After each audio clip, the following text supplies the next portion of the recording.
Hello, welcome to a brief introduction on scenario planning, systems thinking, analysis and predictions.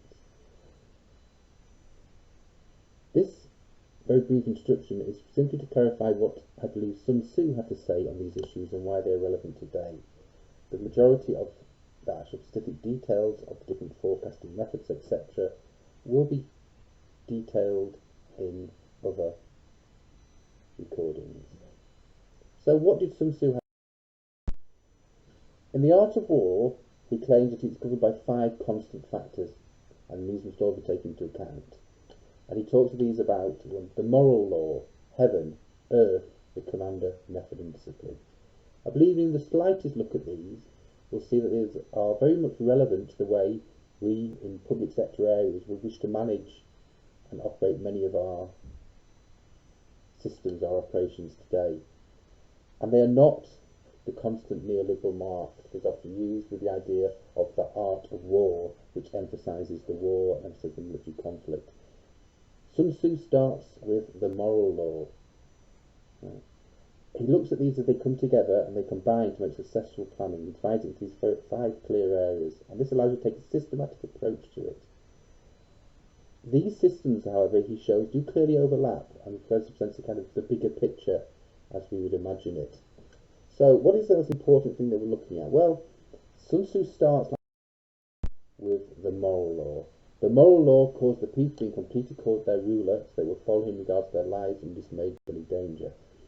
A false interpretation of this is to say that this is a kind of dictatorial approach, where Sun Tzu is pushing for people to do exactly as they are told by their leaders, and that the importance of great leadership and charismatic leadership, moral leadership. It's not. It's a moral argument. If you read elsewhere in the book, he talks about defying the king if the king does not know the proper way to go about the rules of the kingdom. He talks about the travails of the people, talking about how they will suffer. They are the ones who suffer in the war and the difficulties the peasantry will have. So he's talking here about what we clearly call to be an alignment of interests, something that we've seen clearly if we look at the work on the American war in Vietnam and the way that the North Vietnamese rulers tried to align their interests of the communist and the nationalist, etc., in moving forward with a single purpose, that of defeating the US invader. I'd also stress that what we have here is an understanding of the use of flowery language, because he's trying to inspire people. He's trying to make them realise that the important thing in strategy is that you must get support for your policies. Because he clearly is making the case that no matter how good your strategy is, if you do not win the argument on your own side, you will not succeed. So this is key. This is very important for us to understand as we go forward in the modern strategic thinking.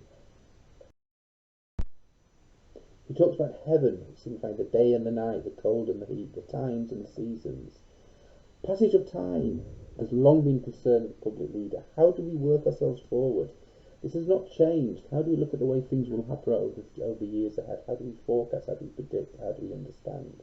So he's simply clarifying the importance of this situation early. He talks about Earth comprising great distances, small distances, what's up close, what's far away. He talks also about not just the practicalities of the environment, which you understand, you must know your environment, but also understand the dangers and securities that can be provided to the people and for the people and from the people, and the dangers and impacts that you can have with you. So he's saying, do not just understand about the nature of the environment, the physical environment, which may be first consider what he means by Earth, but think also of what effects it will have over time. What we will make decisions, they will impact on other people. What effect may they have? How can we bring people online? What is likely to happen? What potentially could happen? How do we react to that? So he's very much stressing the importance of the kind of scenario work. He then talks about the commander. Sun Tzu has always talked about the commander. He's talked about the benefits, though, not just of the false attribution of him beheading concubines because he was this fierce disciplinarian commander. There he does mention strictness, but he talks about wisdom, he talks about sincerity, he talks about benevolence, he talks about the importance of that kind of leadership that shows love for your troops, love for the people, understanding of what's going on around them. He argues always for a restricted type of conflict. He is very much against the idea of war to the death, battle ultimate. This may partially be reflected the time in which he lived. He lived in the time of the warring states. If you fought one state to the death, as we've noted, you would end up becoming a victim and easy prey to any of the other 5 states that could sit back and watch you two batter each other. So he talked often about showing mercy to captured soldiers. This is a requirement. He had an army to build. He needed to bring people on board from elsewhere. It is better to take the army whole than destroy it. These are all real quotes that he made. But yes, it is true. Discipline is not to be ignored. After the wisdom and the sincerity, the benevolence and the courage, he does say, yes, you need a strictness. Once you've decided what you are going to do, you must do it. You must do it in an organised, disciplined, combined way. By method and discipline are to be understood the marshalling of the army's proper subdivisions, the graduation of rank among the officers and maintenance of ranks from which supplies may reach the army, and control of military expenditure. Discipline works both ways. Hierarchy and position comes with responsibilities. Sun Tzu laments the cost of war. He says how it is expensive. Okay. Contributing to an army to distance, it causes the people to be impoverished. He is saying you must know your role, you must know your duty, you must not squander the resources which you are given. You must control them. You must make sure that soldiers receive their supplies. You must make sure that people know their places. You must make sure they're understanding of the systems and the ranks in which they belong. He does not deny the need of these things, but he puts them in relevance. It is the privilege of rank, but it is also the responsibility of rank.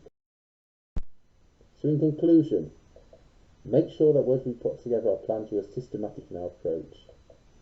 Understand the components that bring together to show what needs to be done, what is to be done. Make sure that we understand how these things bring together, the systematic approach, the different systems, the way they interact. So that interaction is really key. Systems interact, they work together. Think also about what might happen going forward and how we might react. It's always the key about that. In other